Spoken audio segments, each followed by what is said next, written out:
तर आपण काल कुठपर्यंत आलो होतो? उत्सर्जन संस्था सर. उत्सर्जन संस्था पाहिलेली होती, बरोबर आहे. तर आज बघूयात पुढे.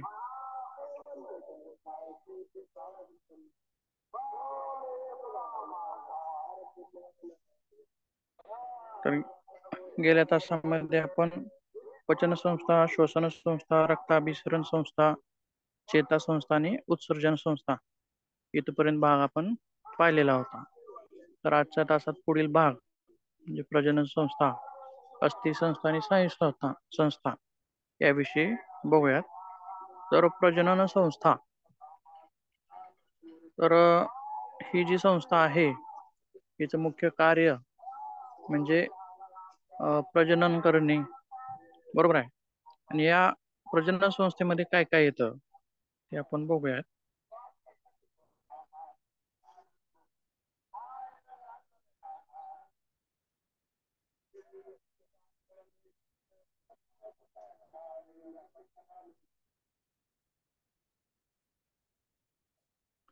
आता याच्यामध्ये इंग्लिशमध्ये दाखवलेलं आहे बघा, ह्युमन रिप्रोडक्टिव्ह सिस्टीम, बरोबर आहे.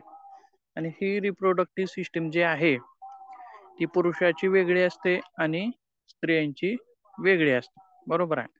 पुरुषामध्ये शिश्न असतं तर स्त्रियांमध्ये योनी असते.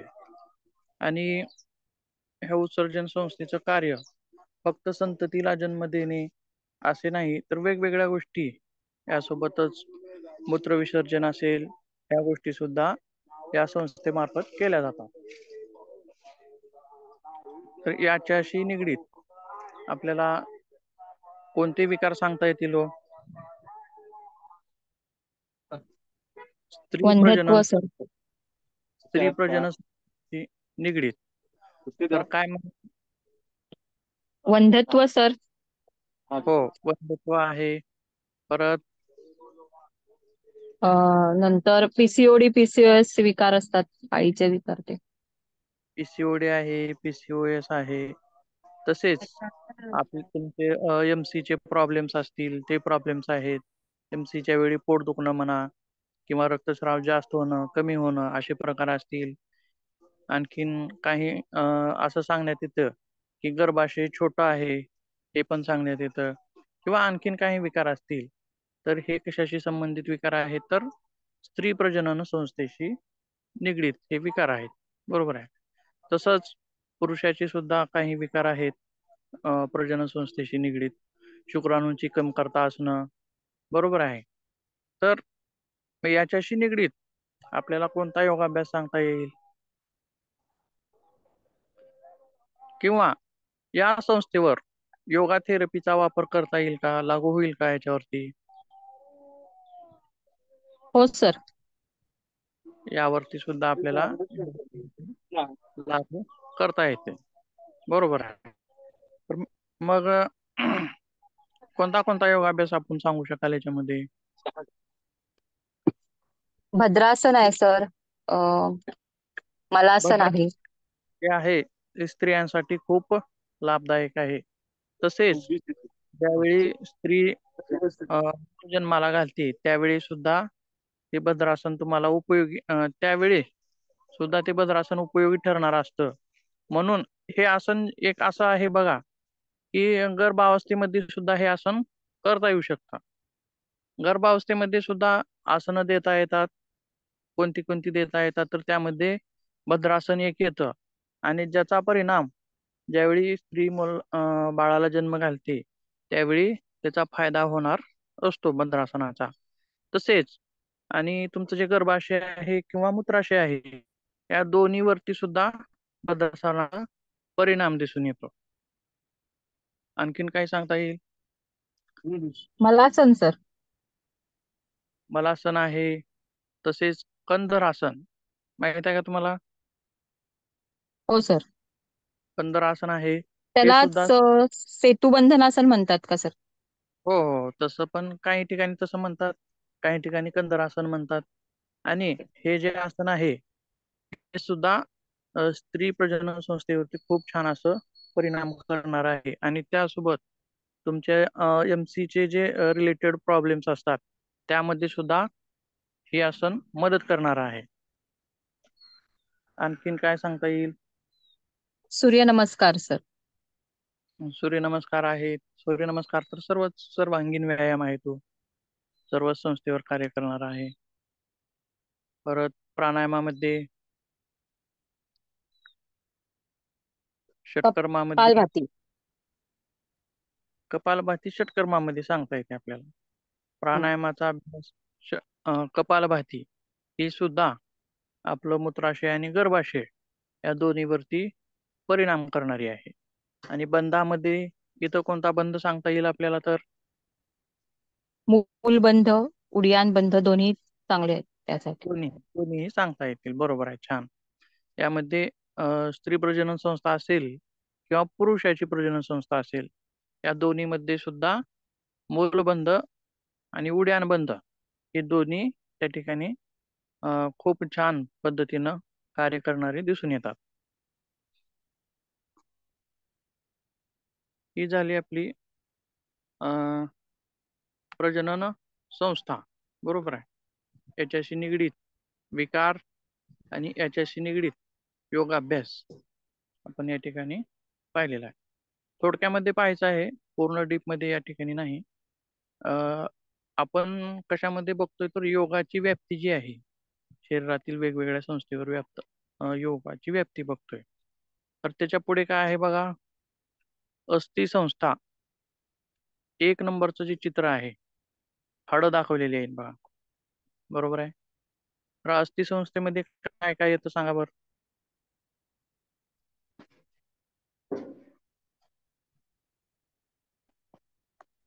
हाडे येतात. हाडं येतात. बरोबर आहे. किती आहेत एकूण हाडं, कोणी सांगू शकेल का शरीरामध्ये? 206. 206 हाडं. 213 सर, 213. 213 का 6? 206 आहेत सर. 6.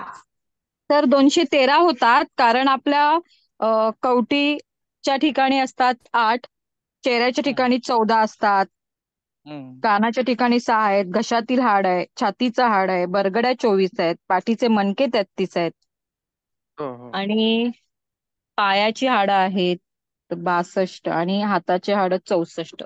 अशी मिळून एकूण 213 हाडं आहेत आपल्या शरीरात. ठीक आहे, बघूया त्याच्यावरती विवरण पुन्हा नंतर. तर अस्थि संस्था जी आहे याच्यामध्ये विविध हाडे आणि जॉईंट्स, एकमेकाला जोडणारे जे जॉईंट्स आहेत हे सुद्धा याच्यामध्ये सामील होतात. तर अस्थि संस्थेशी निगडीत विकार काय सांगता येतील हो? ऑस्टिओप्रॉसिस नावाचा विकार ऐकलेला आहे का तुम्ही?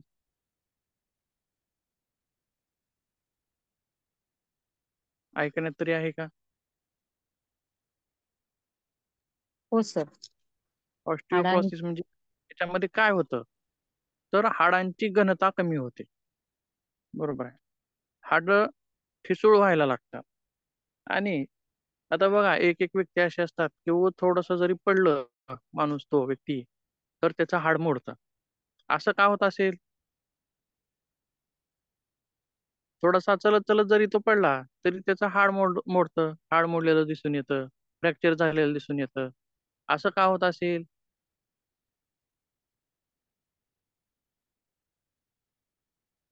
कारण सर हाडं ठिसूळ होतात आणि हाडं ताठर बनलेली असतात त्यांची, काहीच हाडं व्यायाम नसतो. ठिसूळ ठिसूळ आणि त्यांची जी घनता आहे ती कमी झालेली असते. त्याच्यामुळं काय होतं, की पडल्या पडल्या लगेच क्रॅक जातो. बरोबर आहे. तर काही जणांचं असं असतं की किती जरी पडलं तरी लवकर हाड मोडत नाही, कारण त्यांची हाडं व्यवस्थित आहेत, सुदृढ आहेत. मग एका संशोधनामध्ये असं सांगण्यात आलेलं आहे की रोजचा 12 मिनिटाचा योगाभ्यास, किती मिनिटाचा? तर 12 मिनिटाचा योगाभ्यास जरी केला तरी हाडांच्या घनतेमध्ये दिसून येतो. बरोबर आहे. हाडांची घनता, हाडांची खनिज घनता ही वाढलेली दिसून येते. बरोबर आहे. तर योग थेरपी ही स्केलेटल सिस्टीमवरती सुद्धा प्रभावी ठरणारी आहे. त्यासोबत सांधे जे आहेत, सांध्यांसाठी सांध्यांचे विकार काय आहेत आता? सांधेदुखी आहे सर. सांध्यांचा मुख्य विकार आणि जवळपास वयस्कर लोकांमध्ये सर्वच हा विकार दिसून येतो. तर ह्या विकारामध्ये काय होतं,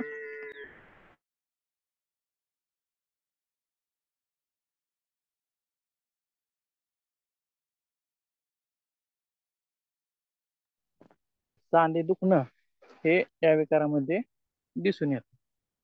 तर याच्यासाठी कोणता अभ्यास सांगता येईल आपल्याला सांधे दुखीसाठी? सर सांधेदुखीसाठी तर पहिल्यांदा सूक्ष्म व्यायाम असतात, ते केले पाहिजेत. बरोबर आहे. सर्वप्रथम सांधेदुखीसाठी सगळ्यात महत्वाचा जो व्यायाम आहे तो आहे सूक्ष्म व्यायाम. सूक्ष्म व्यायामानं काय होतं, तर सायनोवियल जे फ्लुइड असतं आपल्या सांध्यामध्ये, जे की सांध्यांची गतिशीलता, की सांध्यांची मुवमेंट व्यवस्थित होण्यासाठी ते कार्य करत असतं आणि सूक्ष्म व्यायामामुळं हे व्यवस्थित कार्य करतात. तसेच सांधे जसं जसं आपलं वय वाढत जातं तसं तसं सांध्यामध्ये सांधे कठीण होत जातात, त्यांची प्रॉपर मुवमेंट होत नसते. म्हणून आणि या सूक्ष्म व्यायामानं काय होतं, तर सांध्यामध्ये प्रॉपर मुवमेंट करता येते. बरोबर आहे. त्यांच्या हालचाली व्यवस्थित होतात आणि त्या हालचाली वगैरे व्यवस्थित झाल्यामुळं सूक्ष्म व्यायामामुळं सांध्यामध्ये रक्तप्रवाह व्यवस्थित होतो. तेथे पोषक तत्वांचं प्रमाण सुद्धा भेटतं. त्याच्यामुळे सांधेदुखीचा त्रास थोडा थोडा हळूवार कमी व्हायला लागतो. बरोबर आहे. ही झाली अस्थिसंस्था. आता बघा, हे विविध हाडं आणि सांधे त्यासोबत अस्थिसंस्थेमध्ये एक आणखीन एक महत्वाचा भाग आहे. तो म्हणजे कोणता आहे, तर मेरुदंडाचा भाग. म्हणजेच आपला पाठीचा मणका जो आहे तो सुद्धा याच्यामध्ये सहभागी आहे आणि तो सुद्धा खूप महत्वाचा आहे. तर आपण बरेच आसनामध्ये असं ऐकलेलं आहे की या या आसनामुळं मेरुदंड लवचिक होतो. बरोबर आहे. ऐकले का असं? होय सर.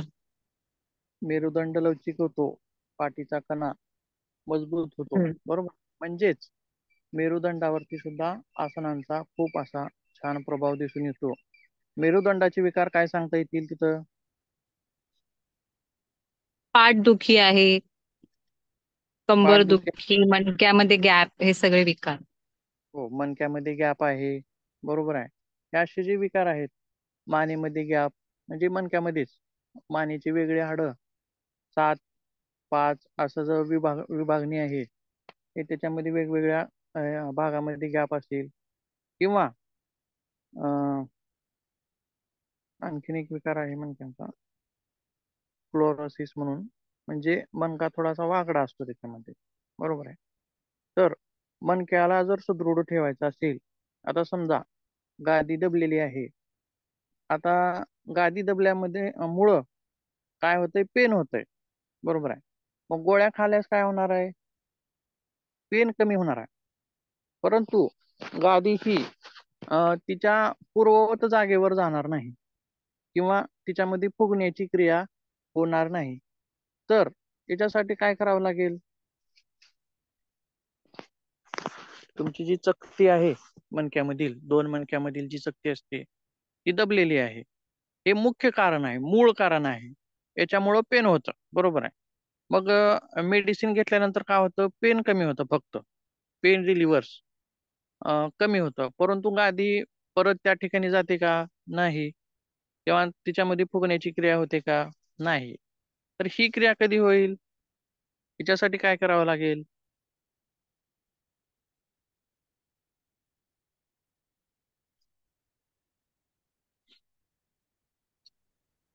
याच्यासाठी वेगवेगळे आसनं आपल्याला करावी लागतील. थोडक्यात भुजंगासन आहे. आता बघा, मकरासन आहे ज्यांना सर. पाठीच्या मणक्यामध्ये ज्यांना त्रास असतो त्यांना काय सांगितलं जातं? हो, पुढे वाकून काम करू नका, वज्ज्याची कामं करू नका, वजन उचलू नका, असं सांगितलं जातं. कारण त्यांच्या गाद्यांमध्ये कॉम्प्रेशन आलेलं असतं. बरोबर आहे. मग हे कॉम्प्रेशन काढण्यासाठी काय करावे लागेल? पुढे वाकल्यामुळं कॉम्प्रेशन येतं. तर त्याच्या विरुद्ध दिशेनं आपण वाकावं लागेल. म्हणजेच मागच्या बाजूनं झुकून केली जाणारी आसनं. विरुद्ध दिशेने. बरोबर आहे. फॉरवर्ड बेंडिंग नाही, तर बॅकवर्ड बेंडिंगची आसनं इथं आपल्याला करावी लागणार आहे. बरोबर आहे. त्याच्यामुळं काय होईल? तर गादीवरलं जे प्रेशर आहे मणक्यामधील, ते प्रेशर कमी होईल. आणि प्रेशर कमी झाल्यामुळं बघा, अ, एक हे सांगतो मी. आता समजा फुगा आहे. फुग्याला दाबलं आपण, तर काय होतं?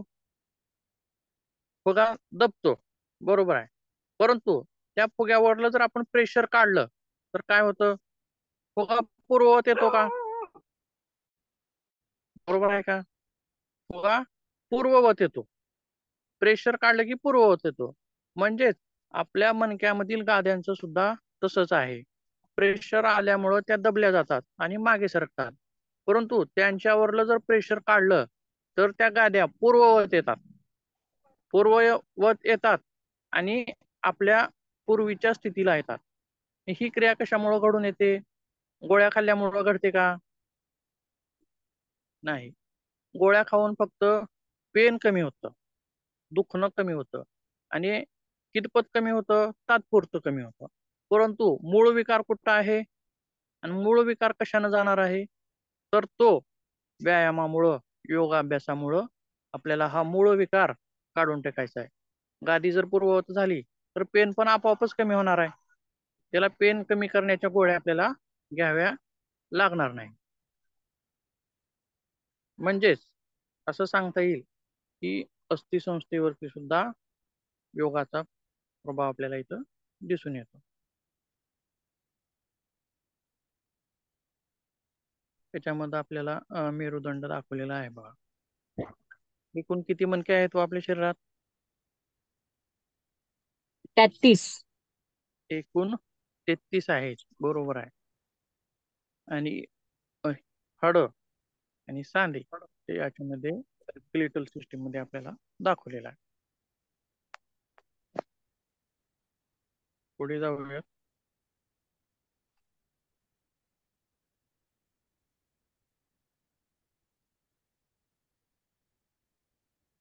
याच्यामध्ये काही अडचणी?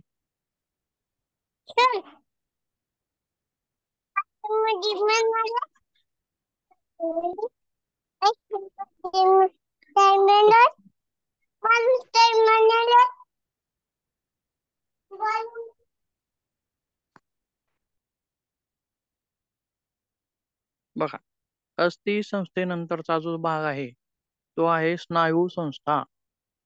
आपल्या शरीरामध्ये वेगवेगळ्या ज्या मासपेशी आहेत, अस्थि संस्थेचं आणखीन एक मोठं कार्य आहे, ते म्हणजे शरीराला आकार देण्याचं कार्य. शरीराला आकार कशामुळे प्राप्त होतो? तर हाडामुळं प्राप्त होतो. बरोबर आहे.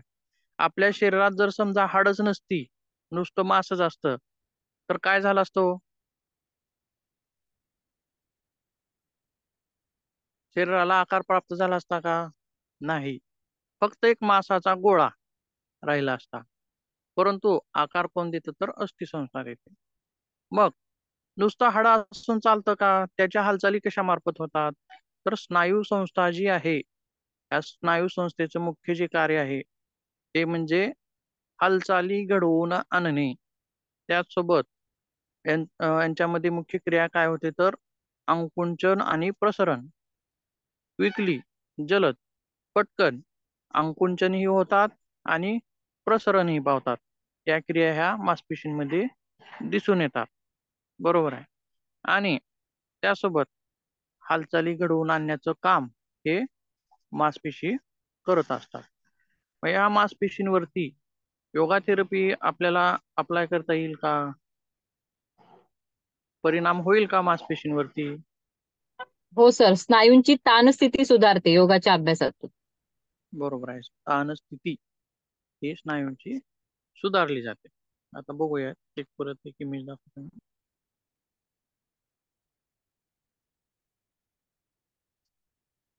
आता वेगवेगळी जी आसनं असतात आपण करत असतो. आता ही जी इमेज आहे बघा, आता भुजंगासन दाखवलेलं आहे वरच्या याच्यामध्ये, इकडच्या बाजूला धनुरासन दाखवलेलं आहे, खाली अर्धमत्स्येंद्रासन आहे, परत इकडे शेवटी पश्चिमोत्तानासन आहे. आता लाल जो भाग दाखवलेला आहे मासपेशींचा, तो का म्हणून दाखवलेला आहे त्याच्यामध्ये? त्या भागावर ताण आहे. बरोबर आहे. ही जी आसनं, आता समजा भुजंगासन केलेलं आहे आपण, तर भुजंगासन केल्यामुळं कोणत्या भागावरती ताण पडतो, म्हणजे कोणत्या मासपेशींवरती ताण पडतो ते दाखवलेलं आहे त्याच्यामध्ये. त्यासोबत धनुरासन आहे, धनुरासन केल्यामुळं कोणत्या मासपेशींवरती ताण पडतो. म्हणजेच सांगण्याचा उद्देश असा आहे की स्नायू संस्था जी आहे तिच्यावरती सुद्धा आपल्याला योगाचे परिणाम दिसून येतो. बरोबर आहे. तर मग स्नायू संस्थेविषयी काय विकार आहेत, काय सांगता येतील?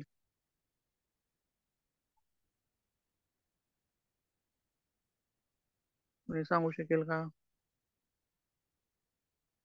स्नायू संस्थेचे विकार. जर स्नायू ताठर होतात, ताठरता येते स्नायूंना. आणखीन काही?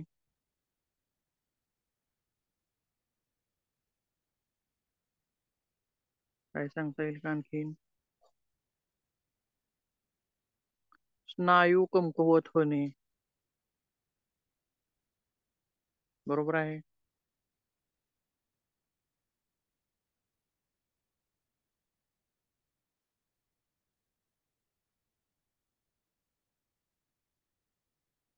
आणखीन काय सांगता येईल?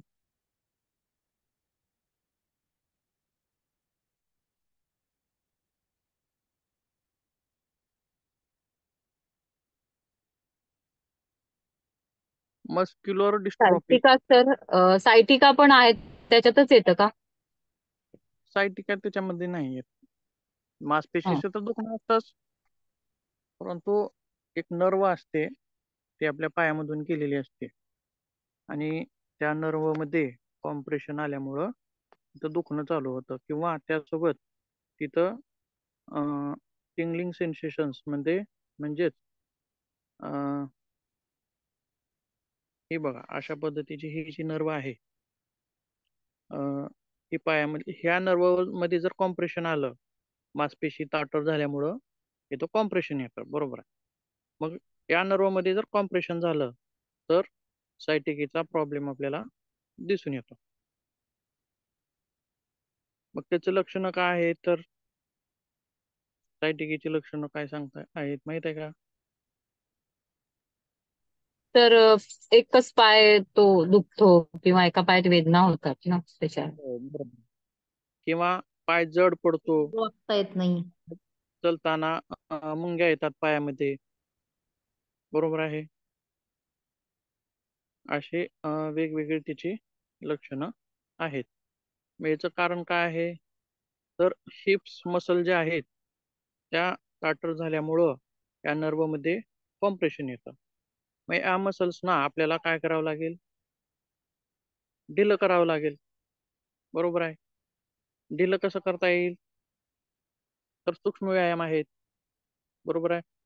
या सूक्ष्म व्यायामामुळं आपल्याला मासपेशींमध्ये लवचिकता आणता येते आणि इलास्टिसिटी वाढवता येते, जेणेकरून त्या नर्ववरचं कॉम्प्रेशन कमी होतं.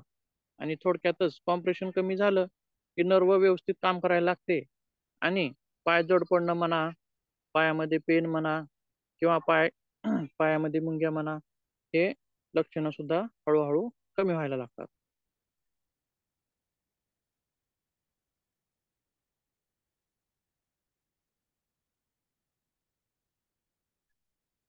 मस्क्युलर डिस्ट्रॉफी नावाचा विकार ऐकलाय का तुम्ही?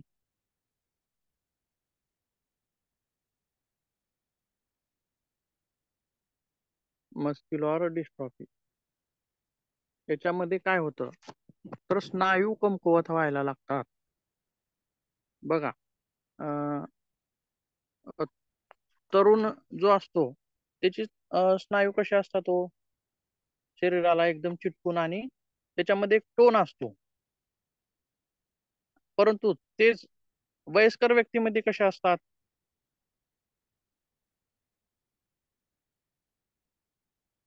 वयस्कर थोडे व्यक्तीमध्ये कसे कमकुवत असतात? असतात ते. कमकुवत असतात, पण त्याला जर धरून वडता येतं त्याला धरून, बरोबर आहे का? म्हणजे त्याच्यामध्ये काय येते बघा, वयस्कर व्यक्तींचे स्नायू कसे असतात बघा, ढिले पडलेले असतात थोडक्यात, बरोबर आहे का? आता आलं का लक्षात? धरून वडता येतं म्हणजे त्या स्नायूंना असं थोडस वडलं तरी ते आपल्या हातामध्ये येतात पटकन, पण आपले येतात का? नाही.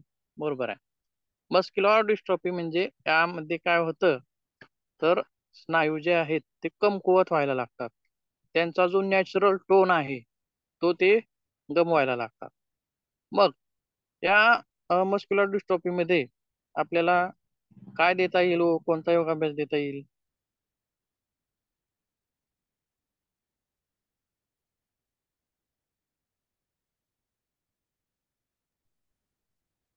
तर सूक्ष्म व्यायाम तर द्यायलाच लागतो. सूक्ष्म व्यायाम सगळ्यात महत्वाचे आहेत मस्क्युलर डिस्ट्रॉफी मध्ये. त्यासोबत आणखीन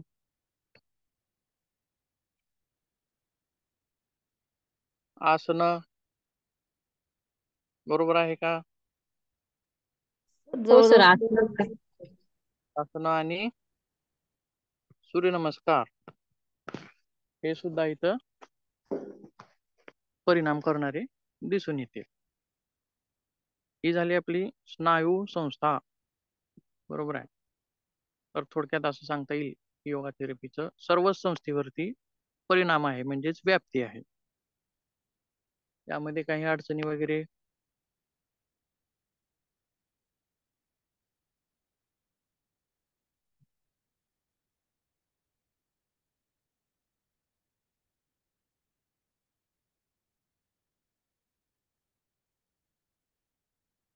ठीक आहे, पुढे जाऊयात.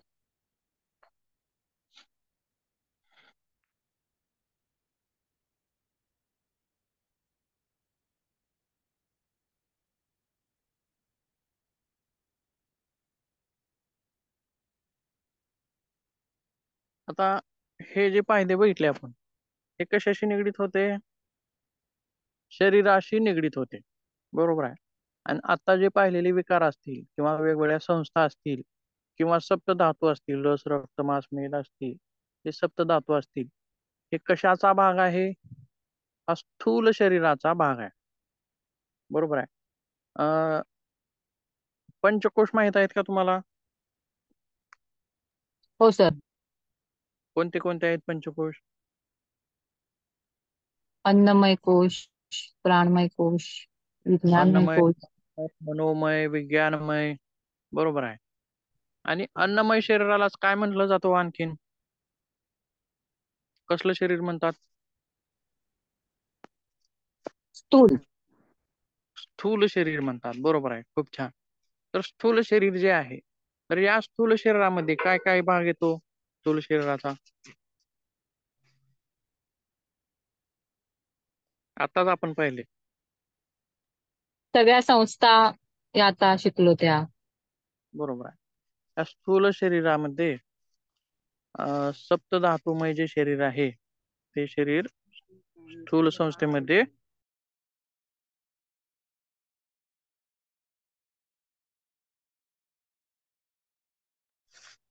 स्थूल शरीरामध्ये येतं, बरोबर आहे.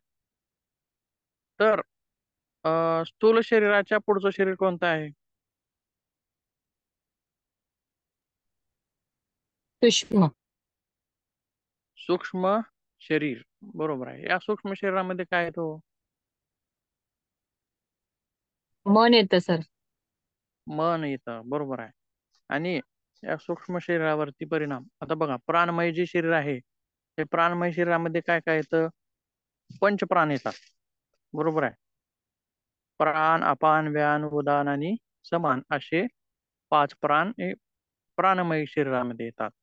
आणि मनोमय शरीर जे आहे त्यामध्ये मात्र मन येतं, आणि हे कसं आहे? सूक्ष्म शरीर आहे, बरोबर आहे. तर मानसिक आरोग्य हे कशाशी निगडीत आहे? सूक्ष्म शरीराशी. सूक्ष्म शरीर म्हणजेच मनोमय शरीराशी निगडीत आहे का प्राणमय शरीराशी निगडीत आहे?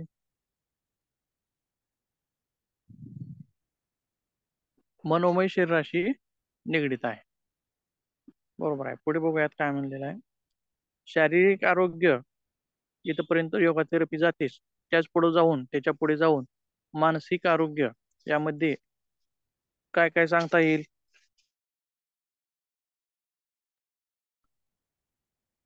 मानसिक विकार सांगा एखादी कुठला तरी.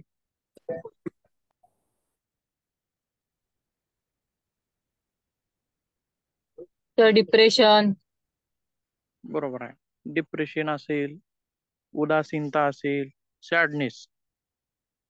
काही व्यक्ती अशा असतात की काही जरी झालं तरी दिवसभर तोंड पाडून म्हणजेच काही बोलणं नाही, काही नाही, हसणं नाही, काहीतरी खूप खोल विचारात आपण आहोत अशा पद्धतीने असतात, म्हणजेच उदासीनतेमध्ये असतात.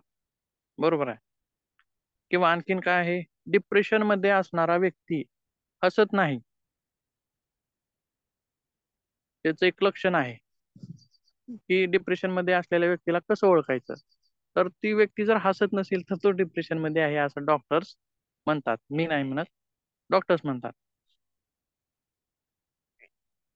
त्यासोबत तणाव आहे, हे कशाशी निगडीत आहे? तणाव मानसिक आरोग्याशी आहे. चिंता आहे, चिंता ही सर्वात घातक आहे बघा. चिंता ही मेलेल्या माणसाला जळते, तर चिंता जिवंत माणसाला जळण्याचं काम करते असं म्हणलेलं आहे. बरोबर आहे. सर चिंता अनिद्रा असेल, आहे, अनिद्रा. अनिद्रा. अनिद्रा आहे, नैराश्य आहे. बरोबर आहे. आणखीन काही?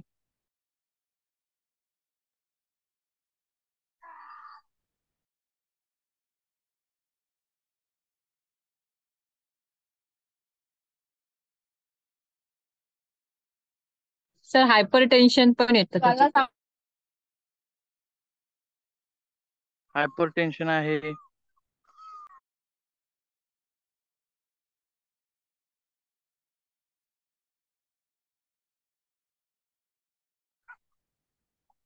हे वेगवेगळे जे विकार आहेत हे कशाशी निगडीत आहेत? तर मानसिक म्हणजेच मनाशी निगडीत आहे. बरोबर आहे. आता बघा आणखीन काही आहेत. ओसीडी नावाचा एक प्रकार आहे, त्याच्यामध्ये काय म्हणलेलं आहे, ऑब्सेसिव्ह कंपल्सिव्ह डिसऑर्डर. हा सुद्धा मानसिक विकाराशी निगडीत आहे. याच्यामध्ये काय होतं, तर तो जो व्यक्ती आहे एखादी क्रिया डबल डबल करत असतो. त्याच्या मनामध्ये एक भीती बसलेली असते आणि त्या भीतीपुटी तो एखादी क्रिया परत परत परत परत परत परत अशा पद्धतीनं करत असतो आणि त्या क्रिया इथपर्यंत वाढतात की त्याच्या मनाला समाधान मिळेपर्यंत तो ती क्रिया परत परत करत असतो. हे झालं ऑब्सेसिव्ह कंपल्सिव्ह डिसऑर्डर. पुन्हा उन्माद नावाचा एक प्रकार आहे. एखाद्या व्यक्तीला त्या व्यक्तीला या प्रकारामध्ये काय होतं की मी सर्व काही करू शकतो अशा त्याच्या भावना असतात आणि एक्स्ट्रा एनर्जी, एक्स्ट्रा उत्साह त्याच्यामध्ये भरलेला असतो. कोणतीही गोष्ट प्रमाणामध्ये असेल तर योग्य असते, परंतु अति प्रमाणामध्ये असेल तर तिथं ते धोकादायक असतात. आता हे जे विकार आहेत हे कशाशी निगडीत आहेत? तर मनाशी. मग याच्यावरती योगाचा परिणाम होतो का? मनावरती योगाचा परिणाम होतो का? रोगाचा मनावर परिणाम होतो सर. होतो. मनावरती सुद्धा परिणाम होतो. बरोबर आहे. तर मग त्याच्यामध्ये कोणता योगाभ्यास आपल्याला देता येईल? समजा एखादी व्यक्ती डिप्रेशन मध्ये आहे, त्या व्यक्तीला कोणता योगाचा प्रकार देता येईल आपल्याला? ओंकार आहे सर, शवासन, योग निद्रा. आणखीन काय सांगता येईल?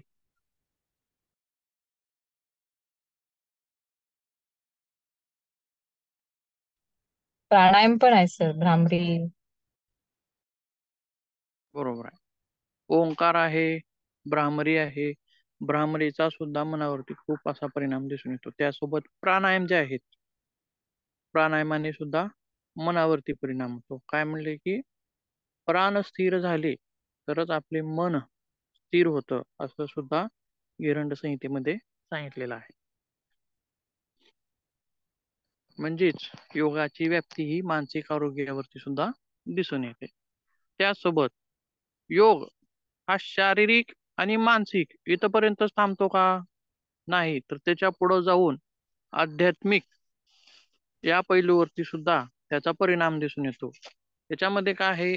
योगामुळे आत्मजागरूकता, सजगता आणि आंतरिक शांतीची सखोल जाणीव होऊ शकते. तसेच पुढे काय म्हणलेलं आहे बघा, योग हा मोक्षपद नेणारा आहे. योगाचं मुख्य लक्ष्य काय आहे? अंतिम लक्ष्य काय आहे? समाधी, योगाचं मोक्ष. समाधी, मोक्ष हे कशासाठी आहे? हे मानव जीवनाचं अंतिम लक्ष्य आहे. बरोबर आहे. तर ते कशाने मिळवता येतं?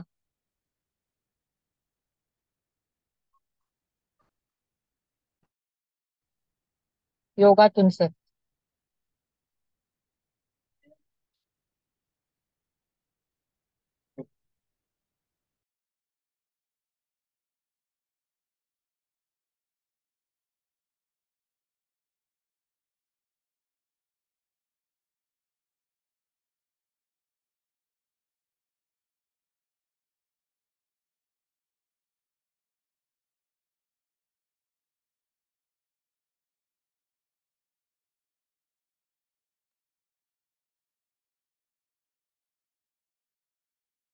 अंतिम लक्ष्य जे आहे ते मोक्ष प्राप्ती आहे आणि ते आपल्याला मिळवून देण्याचं कार्य योग मार्ग करून देतो.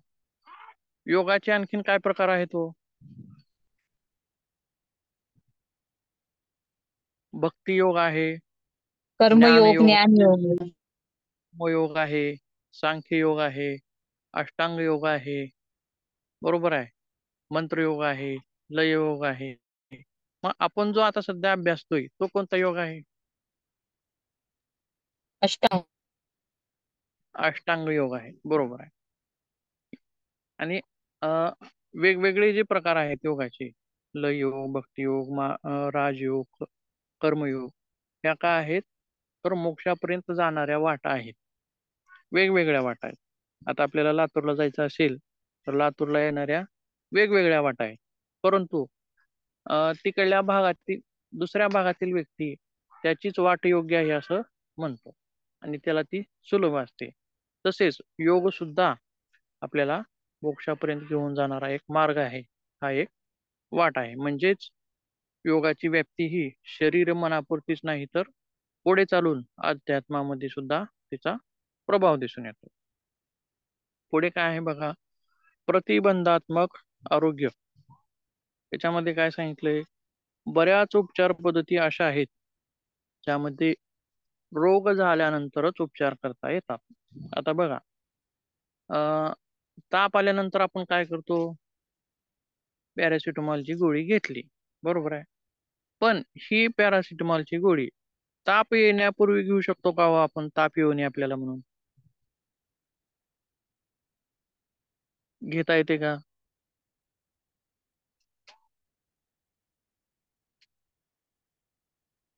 सांगा. नाही. ताप येण्यापूर्वी घेता येत नाही. किंवा सर्दीची गोळी आहे, तर ही कधी घेता येते? सर्दी झाल्यासच घेता येते. सर्दी होण्यापूर्वी, सर्दी होऊ नये म्हणून घेता येत नाही. बरोबर आहे. परंतु काही लसी आहेत, परंतु त्या किती सर्वच रोगावरती आहेत का? आता समजा कोविड मध्ये कसं होतं, करोना होऊ नये म्हणून काय घेत होतो आपण? तर लस घेत होतो. तसेच पोलिओची लस आहे किंवा आणखीन काही मर्यादित लशी आहेत. बरोबर आहे. परंतु सर्वच रोगावरती लशी उपलब्ध आहेत का? डायबिटीज वरती लस उपलब्ध आहे का? किंवा ब्लड प्रेशर वरती लस उपलब्ध आहे का? नाही. परंतु डायबिटीज वरती आपण टॅबलेट घेतो. कधी घेतो? डायबिटीज झाल्यानंतर. तर डायबिटीज होण्याच्या अगोदर आपण टॅबलेट घेऊ शकतो का? आपल्याला डायबिटीज होऊ नये म्हणून घेऊ शकतो का आपण? नाही. नाही. बरोबर आहे. ब्लड प्रेशर झाल्यानंतरच आपण ती गोळी आपण घेऊ शकतो टॅबलेट. पण त्याच्यापूर्वी घेऊ शकतो का? नाही. म्हणजे इथं अट काय लागू होते बघा. अट काय लागू होते की अगोदर तो विकार, तो आजार आपल्याला झाला पाहिजे. त्याच्यानंतर ती थेरपी आपल्यावर उपचार करणार आहे किंवा करू शकते. परंतु योग ही एक अशी उपचार पद्धती आहे किंवा योगा थेरपी म्हणा किंवा योग अभ्यास म्हणा, ही एक अशी पद्धती आहे की योग केल्यामुळं आपण डायबिटीजला दूर ठेवू शकतो. योग केल्यामुळं आपण ब्लड प्रेशरला दूर ठेवू शकतो. हार्ट अटॅकला दूर ठेवू शकतो. कोलेस्ट्रॉलला दूर ठेवू शकतो. लठ्ठपणाला दूर ठेवू शकतो. असे असं बोटावर मोजणे इतकेच विकार आहेत का?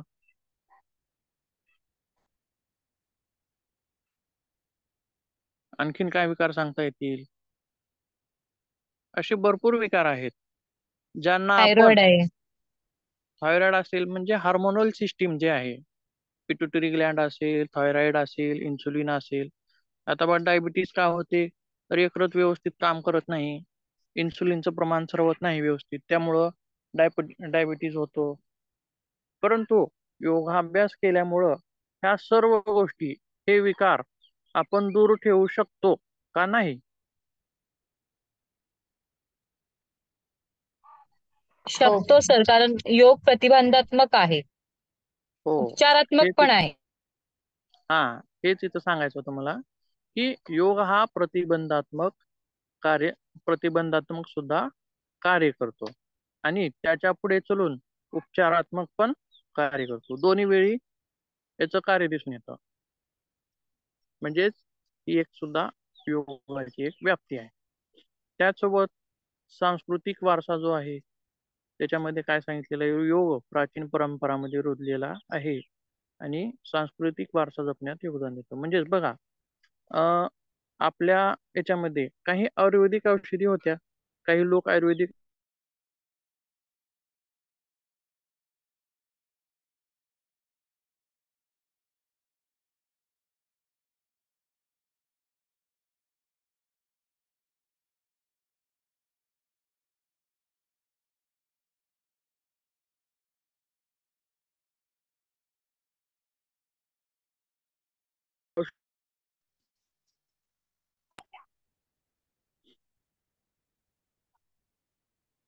ऐकू येते का? हो सर. अश- हो सर, मध्ये असे मध्ये. अशी वेगवेगळी औषधं होती.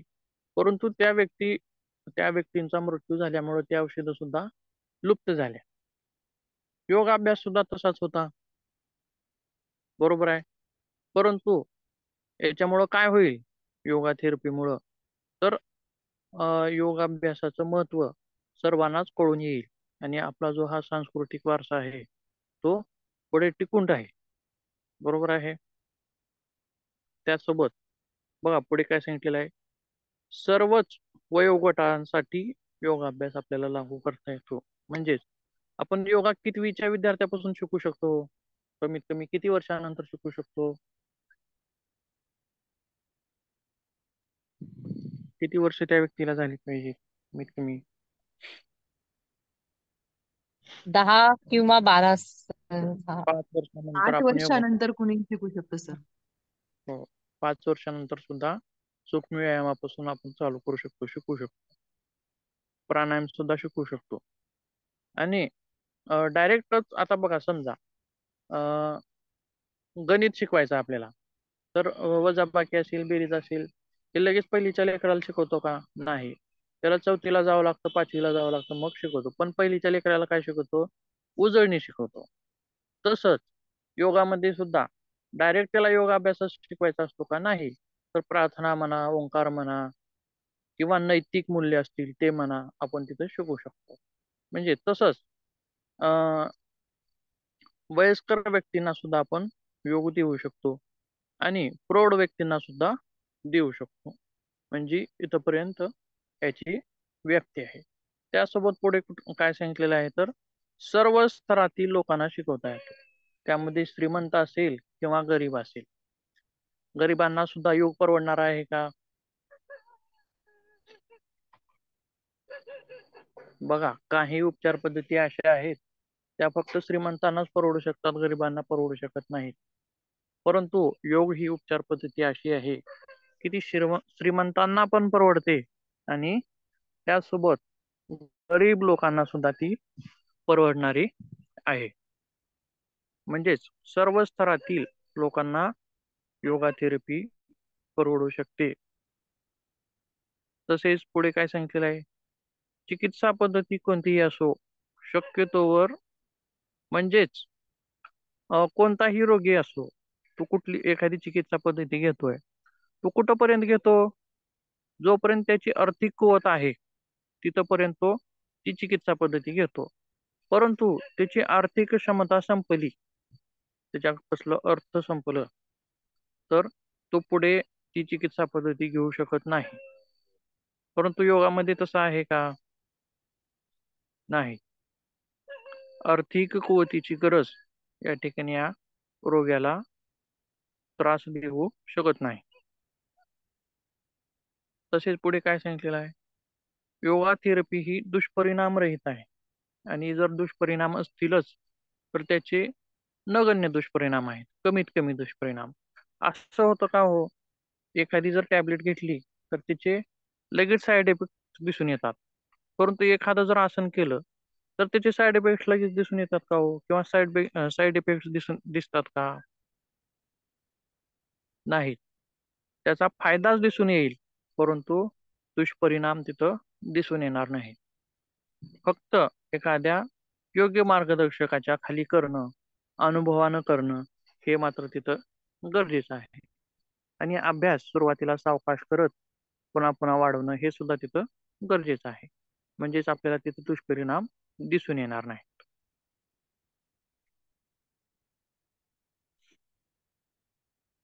हे झाली योगाची व्याप्ती. आता आपला पुढचा जो पॉइंट आहे, लिमिटेशन्स म्हणजे मर्यादा. योगा थेरपीच्या मर्यादा काय आहे? बघा, आता तुम्ही गाडीवरून पडलात, तुमचा हाड फ्रॅक्चर झालेला आहे, तर त्या व्यक्तीला योगा थेरपी मदत करू शकते का तिथं? सांगा. नाही सर. लगेच प्रथमोपचार. प्रथमोपचार असतील, फ्रॅक्चर असेल तर प्रथमोपचार पण नाही, त्याला प्लास्टर वगैरे करावं लागेल, हाड जुळवावं लागेल. प्रथमोपचार कधी कामाला येईल तर मुरगळलेला असेल, सुजलेला असेल, पिचकलेला असेल, अशा वेळी प्रथमोपचार कामाला येईल. पण फ्रॅक्चर असेल तर तिथं प्रथमोपचार कामाला येणार नाही.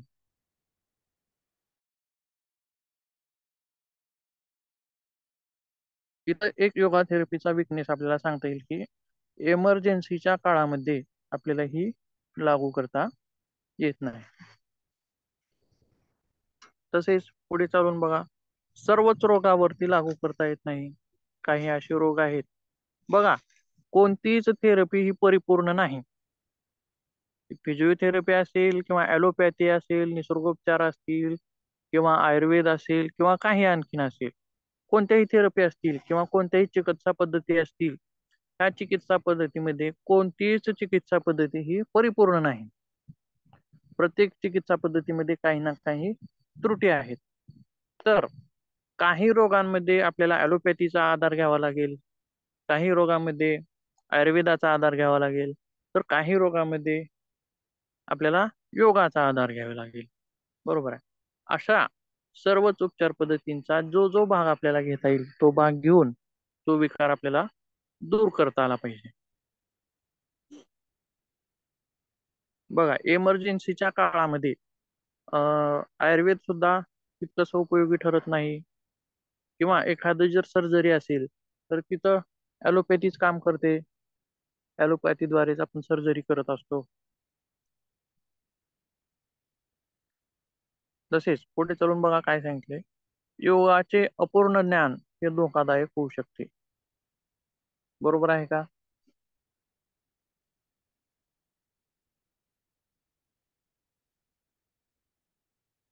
हा सुद्धा एक योगा थेरपीचा वीक पॉइंट आहे. लिमिटेशन्स आहे, मर्यादा आहे. तर अपूर्ण ज्ञान असेल किंवा पुस्तकी ज्ञान असेल, कुठलं तर पुस्तक वाचले एखादी, बरोबर आहे, तानासन करावं, चांगलं असतं, त्याचे फायदे एवढे मोठे आहेत, भरपूर फायदे आहेत. मग ते तानासन एखाद्या बॅक पेनच्या व्यक्तीनं वाचलं आणि तो करायला लागला, तर ते त्याच्यासाठी हितकर आहे का? नाही, ते धोकादायक आहे त्याच्यासाठी. किंवा एखाद्याला हर्नियाचा प्रॉब्लेम आहे आणि तो बॅक बेंडिंगचे आसनं करतोय, तर ते त्याच्यासाठी उपयोगी आहे का? नाही, ते सुद्धा त्याच्यासाठी धोकादायक आहे. म्हणजेच अपूर्ण ज्ञान किंवा पुस्तकी कुठं तरी वाचलं थोडस, त्याचे पूर्ण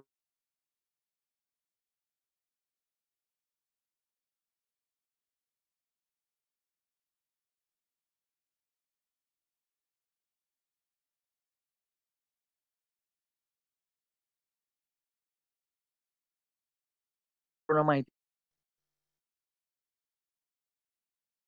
त्यासोबत पुढे काय सांगितलेलं आहे बघा, योग थेरपी ही सहाय्यक उपचार पद्धती आहे. सहाय्यक उपचार पद्धती म्हणजे काय सांगता येईल? आता समजा तुम्ही ॲलोपॅथी मध्ये उपचार घेता, तर त्यासोबत योगा जर केला तर त्याचे फायदे डबल होतील. म्हणजेच एखाद्या रोगातून वर उठताना दोन्ही जर ऍडिशनल केलं तर पटकन त्याचा आपल्याला लाभ घेता येईल तिथं, बरोबर आहे. किंवा आयुर्वेदाची थेरपी तुम्हाला चालू आहे, त्यासोबत तुम्ही योग पण करताय, मेडिसिन पण चालू आहे आणि योग पण करताय, तर त्या रोगाची रिकव्हरी ही लवकर, जलद होईल आणि फास्ट होईल आणि तो व्यक्ती त्या रोगातून लवकर बरा होण्यासाठी मदत होईल. म्हणजेच त्याला काय म्हणायचं आपल्याला, सहाय्यक उपचार पद्धती. त्यासोबत पुढे काय सांगितले बघा, की सर्वांसाठी सारखा असू शकत नाही, बरोबर आहे. आता आपण कॉमनली योगा घेतो किंवा रामदेव बाबाचे जे योग सत्र असतात, त्याच्यामध्ये भरपूर लोक सामील झालेले असतात. परंतु काही बॅक पेनचे असतात, काही नी पेनचे असतात, गुडघेदुखीचे असतात. पण गुडघ्यादुखीच्या लोकांना उड्या मारणं हे शक्य आहे का? किंवा मोठी कसरतीची योग करणं शक्य आहे का? शक्य नाही, त्यांना त्रास होऊ शकतो, बरोबर आहे. तसेच आणखीन काही विकार असतील अशा व्यक्तींना, म्हणजेच वेगवेगळ्या विकारांसाठी वेगवेगळा योगाभ्यास देणं तिथं गरजेचं आहे. तर त्यालाच आपल्याला म्हणायचं आहे की लिमिटेशन्स म्हणजे मर्यादा, योगा थेरपीच्या मर्यादा अशा पद्धतीने आपल्याला सांगता येतील.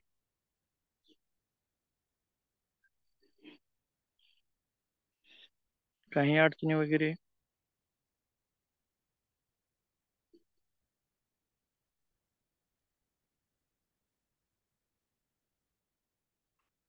आवाज येतो का? सर जे शिकवलंय त्यात अडचण तर नाहीये सर, पण सारखं मध्ये मध्ये कट होतोय आवाज. काय म्हणलात? आवाज सारखा मध्ये मध्ये हे होतो, गॅप होतोय सर. या पिक्चर का? ठीक आहे, ते कॉल आल्यामुळं थोडं डिस्टर्ब होतं.